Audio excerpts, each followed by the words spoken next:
نورونو هغه مرحله د جنگ تیره سوه او تاسو به اورېدلی یو مشهور متل دی په افغانانو کې چې وایي افغانان په جنگ کې غښتلي دي د جنگ میدان ګټلی سي خو همیشه په سیاست کې یا شاته پاتې یا بعض وخت وایي چې بایلي د جنگ میدان همیشه چې وي هغه موقت وي په هر ځای کې جنګونه سوي که هغه په افغانستان کې سوي که په دنیا کې سوي که ملي جنګونه دي که بین المللي جنګونه دي که جهاني جنګونه دي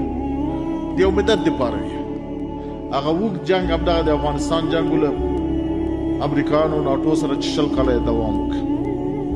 20 کالو دوره ختمه شوه نور افغانستان آزاد دی افغانستان کې خارجي قوتونه نشته او په افغانستان کې هغه ډلې حاکمې دي چې هغه د خپله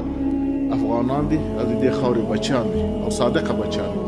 او د 40 کالو کې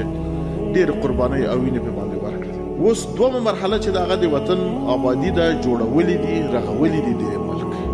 چې دا یو لویه او غټه ستره دنده ده چې زموږ په اوږو باندې رابار ده چې دا باید موږ مخته ووسو خوشحال په حال دغو کسانو چې هغو قربانۍ ورکړې شهیدان سوله ولاړله اوس د موږ تاسو په منځ کې نسته هغو سره به الله پاک زه امید دې کوم چې ښه معامله کړې هغو خپل وظیفه خپل مسؤلیت چې د دې خاورې په قبال کې د شریعت او اسلام په مقابل کې درلود د دې ملت مقابل کې درلود هغه په ښه وجه اجرا که ادا یې کړ مګر زمونږ مسؤلیت تر اوسه پورې پاتې او بلکې دا زه وایم هغه مشکله مرحله یې همدغه اوس ده چې اوس شروع سوې ده او شروع کېږي دا 2 کال را په دې خوا شروع ده او دغسې به دوام کړي که موږ خپل حکومت او حکومتداري ته خپل وظایفو ته په صحیح صورت سره متوجه او په اخلاص سره کار وکړو له پوهې او زیرکۍ نه کار واخلو بیا کېدی شي چې موږ هم د خپل وظایف صحیح صورت سره سرته ورسوو د الله په نزد او د دې ملت په نزد باندې د براعت سند لاسته کړو که خدای ناخواسته په دې کې څه مشکل راځي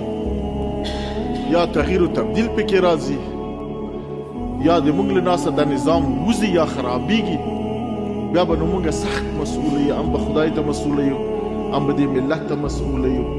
او هم به خپلو هغو شهداو ته مسؤوله یو چې هغه له موږ نه مخکې تللي دي الله پاک حضور ته ورکړي